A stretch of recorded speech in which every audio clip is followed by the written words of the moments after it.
Ah, ça sent un peu le pipi dans le studio parce qu'il y a Bruno Le Maire qui s'est fait dessus. Tom Benoît, si tu le connais pas, tu vas le découvrir maintenant et je suis sûr que tu vas l'adorer. C'est le Cador, c'est le Tchad de l'économie qui a eu l'honneur, j'ai envie de dire, le plaisir de tartiner littéralement Bruno Le Maire sur les questions économiques, hein, évidemment.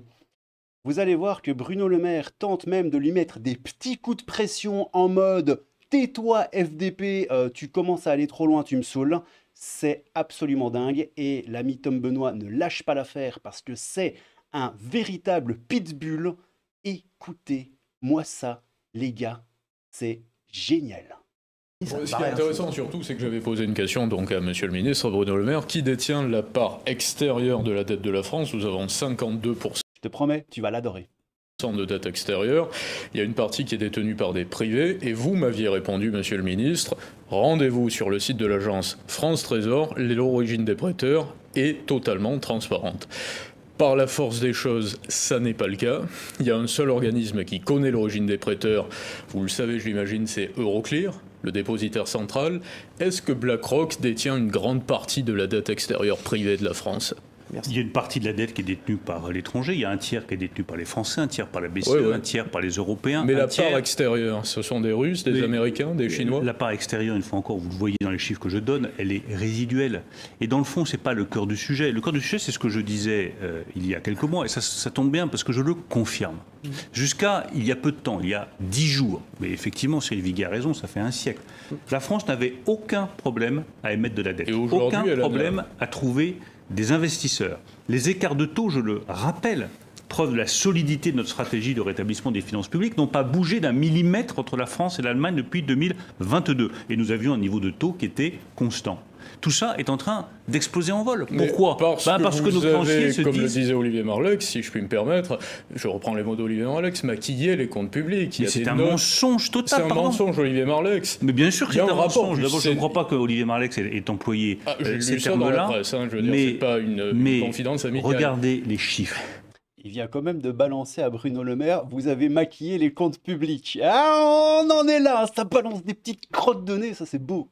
Les chiffres, ils sont extrêmement clairs. 5,5 de déficit. Oui, vous aviez une note depuis l'automne, monsieur le ministre, qui vous stipulait que nous ne pourrions pas avoir 4,9. Je veux bien que nous refassions ici les débats qu'on a eu au Sénat. Je m'en suis expliqué de manière très claire. Il y a eu un accident sur les recettes que je reconnais bien volontiers. Mais le Sénat vous accuse d'avoir violé la loi organique en maquillant les comptes et en camouflant une note de la Direction générale du Trésor que vous aviez depuis le mois de février. Aux mensonges, aux calomnies et aux approximations du Sénat sur le sujet. Ce sont des mensonges, des approximations et des calomnies. Vous n'aviez pas d'informations depuis l'automne par rapport à un déficit qui pourrait s'établir à 5,5 du PIB. Mais ces informations étaient... Enfin, pardon, je ne suis pas sûr que ça passionne nos téléspectateurs. Si, totalement.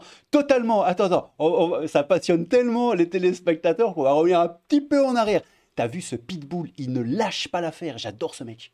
Et des calomnies. Vous n'aviez pas d'informations depuis l'automne par rapport à un déficit qui pourrait s'établir à 5,5 du PIB. Mais ces informations étaient... Enfin, pardon, je ne suis pas sûr que ça passionne nos téléspectateurs qui lisent le rapport du Sénat et qui lisent surtout mes déclarations. Ça m'a pris 3 heures au Sénat. Donc si vous avez 3 heures devant vous, je pourrais vous faire le récapitulatif de A à Z des décisions que j'ai prises. Mais si vous aviez ou si vous n'aviez pas ces informations. Eh bien, en une phrase, je vais vous dire, je n'accepte ni ces mensonges, ni ces approximations sur un plateau de télévision. La réalité est que les informations dont nous disposions montraient qu'elles n'étaient pas fiables, pas stables, et il était recommandé par les directions de ne surtout pas les diffuser publiquement. Et lorsque ces informations ont été confirmées, il fallait prendre des décisions. Nous les avons prises, des décisions de réduction des dépenses et de réduction des déficits. Le report annuel des crédits, monsieur le ministre, s'établissait à environ 2 à 3 milliards par an depuis une quinzaine d'années. Depuis 2020, il y a eu un pic à une trentaine de milliards, et aujourd'hui on est encore à 16 milliards, 20 milliards de report annuel. Ça veut dire qu'aujourd'hui vous allez laisser des finances publiques qui sont un cadeau empoisonné, si je puis dire, au Rassemblement national. Monsieur, oui, mais vous, moi, il y a eu la guerre en Ukraine, il y a eu le Covid, il y a eu Jean-Michel Trogneux, attention, aïe, c'est pas de ma faute. En fait, le perroquet. Mes accusateurs, mais si, pardon, vous faites le perroquet des accusations du Sénat. Mais vous vivez dans quel monde? La République et la démocratie. Je lis les rapports du Sénat, monsieur, ce sont des institutions. Vous oubliez qu'il y a eu la crise du Covid? Il y a eu le Covid, messieurs, dames. Ah, c'est génial, j'adore ce mec. Et la démocratie. Vous Je avez lis les oublié, rapports non, du mais Sénat, monsieur, ce sont des vous institutions. oubliez qu'il y a eu la crise du Covid, vous oubliez qu'il y a eu la crise de l'inflation. Vous comprenez pourquoi il y a eu des reports de crédit aussi importants? C'est parce qu'il y a eu une relance de 100 milliards d'euros exceptionnelle, ça arrive une fois par siècle. Mais comment pouvez-vous afficher une ambition de ramener le déficit public à 3% du PIB d'ici 2027, alors que vous avez des reports de 20 milliards encore sur le budget général? Monsieur, laissez répondre. Une excellente question. Effectivement, là on te parle plus du Covid ou quoi, on t'explique comment est-ce que tu veux arriver à l'avenir avec la situation actuelle à baisser le truc à 3,5, si je dis pas de bêtises, 3,5. Une question qui mérite d'être posée. Alors que vous avez des reports de 20 milliards encore sur le budget général. Monsieur, laissez répondre Bruno Le Maire. Cher monsieur, je ne sais pas dans quel monde vous vivez. Mais moi, je vis dans un monde dans lequel la France a connu, en 2020, la crise économique la plus grave depuis 1929. Et nous avons évité un drame économique, social. Ouais, et puis il y a 100 000 ans, il y a eu la migration des Néandertals, et c'est très grave. Attention, messieurs, dames, ça explique beaucoup de choses aussi. Humain à la France. Nous avons ensuite relancé... C'était le quoi qu'il en coûte, en fait. C'était le quoi qu'il en coûte. Vous oubliez de rappeler que nous sommes le premier pays de la zone euro.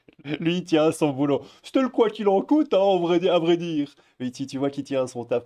Tom Benoît, j'ai l'impression qu'il en a un peu rien à foutre, quoi, tu vois.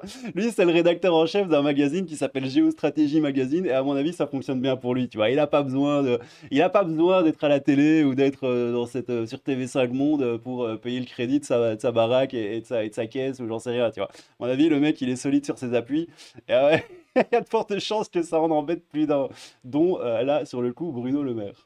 Bon, je suis désolé, franchement, je prends un pied d'enfer à faire cette vidéo, c'est génial. Quoi qu'il en coûte, en fait. C'était le quoi qu'il en coûte. Vous oubliez de rappeler que nous sommes le premier pays de la zone euro à avoir retrouvé son niveau d'activité d'avant-crise grâce à l'efficacité de la relance de 100 milliards d'euros que j'ai personnellement mise en œuvre. Et par ailleurs, quand vous engagez effectivement des sommes aussi importantes, mais je vous invite à venir travailler dans l'administration, vous saurez peut-être un peu mieux de quoi vous parlez. Il y a forcément des reports de crédit parce que les sommes sont importantes. C'est ce qui était nécessaire. Visiblement, non. Vous êtes ici. Alors, instinctivement, j'aurais envie de mettre mes deux guiboles, mes deux bras et peut-être même mes coucougnettes en jeu. J'ai 1000 fois plus confiance en Tom Benoît qu'en Bruno Le Maire, mais évidemment, je peux me tromper avec ça. Vous êtes ici pour faire le procureur, j'étais ici pour faire un dialogue politique. Je maintiens que nous avons... Politique. Désolé. Nous avons pris les décisions nécessaires pour sauver notre pays et qu'effectivement des reports de crédit sont nécessaires quand vous engagez des investissements aussi importants. Bruno Le Maire, ce qu'a expliqué Tom Benoît, c'est public, c'est pas, il n'est pas son opinion, lui, c'est un rapport du Sénat. C'est la raison pour laquelle bien sûr, on vous pose ces questions. Je me permets simplement de dire que les... Déjà, s'il vous plaît, je me permets de mouiller un petit peu ma culotte. Cela, je passe un mauvais moment. Puis bon, je vais vous faire de la novlangue parce que pourquoi pas. Hein. Les accusations qui sont portées sont mensongères. Mais ce ne sont et que que tout ce qui était nécessaire a été fait. Oui, monsieur. Tout ce qui était juste pour le pays a été fait. Et si la seule chose que je reconnais bien volontiers, c'est que nous avons eu un accident sur les recettes en 2023, avec des recettes d'IS moins élevées que prévues. Et je viens d'avoir un petit accident dans mon pantalon, là, on va pas se mentir. Nous avons pris les décisions nécessaires pour corriger cette erreur. De Géostratégie Magazine.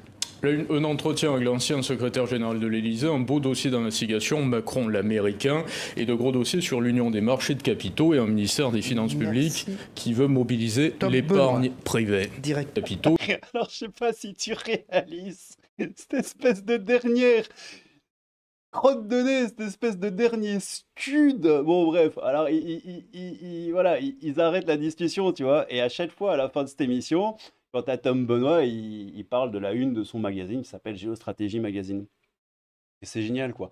Face à Bruno Le Maire, il lâche la une qui est... Un entretien avec l'ancien secrétaire général de l'Élysée, un beau dossier d'investigation, Macron l'américain, et de gros dossiers sur l'union des marchés de capitaux et un ministère des Finances publiques qui veut mobiliser l'épargne privée. Directeur de... C'est génialissime.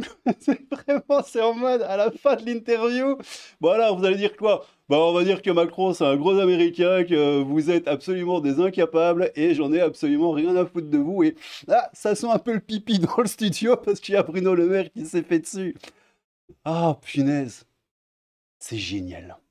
C'est génial. Niel, ministre de pacotille, hallucinant, et ce type est aux commandes, à vomir. Tom Benoît, le seul journaliste qui vient sur un plateau face à la Macronie avec ses baloches.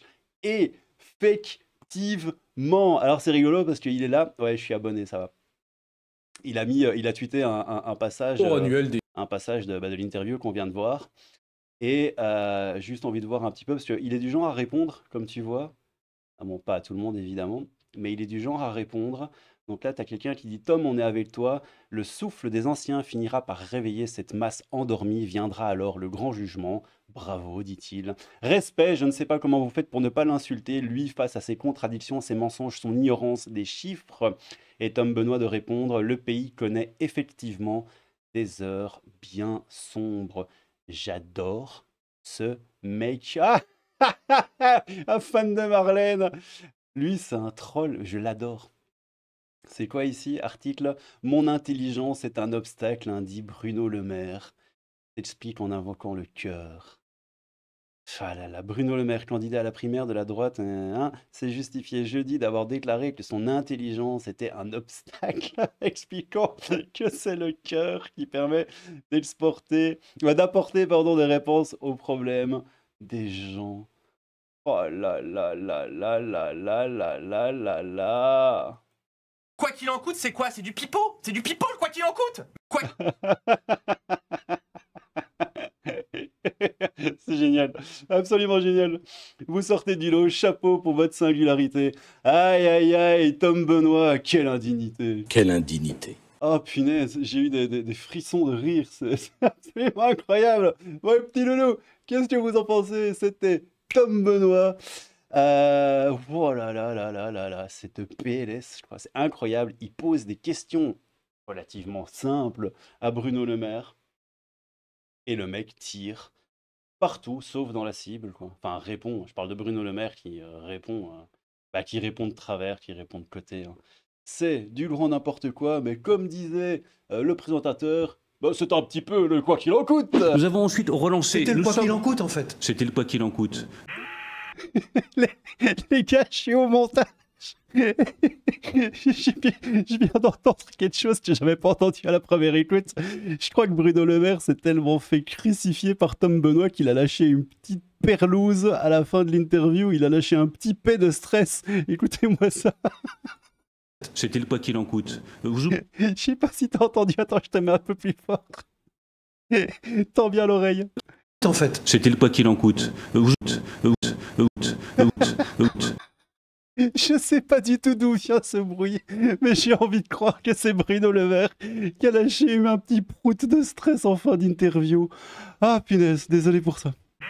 Bon allez, c'était le Crabe Fantôme, un peu de Crabe au Clou Fantôme. N'hésitez pas à me dire en commentaire ce que vous en avez pensé de ce chat de Tom Benoît qui tartine comme il faut Bruno Le Maire. Oh punaise, ça fait plaisir. Prenez soin de vous, je vous aime tous, et à bientôt les petits potos. Tchou! Nous avons ensuite relancé... C'était le quoi qu'il en coûte, en fait. C'était le quoi qu'il en coûte.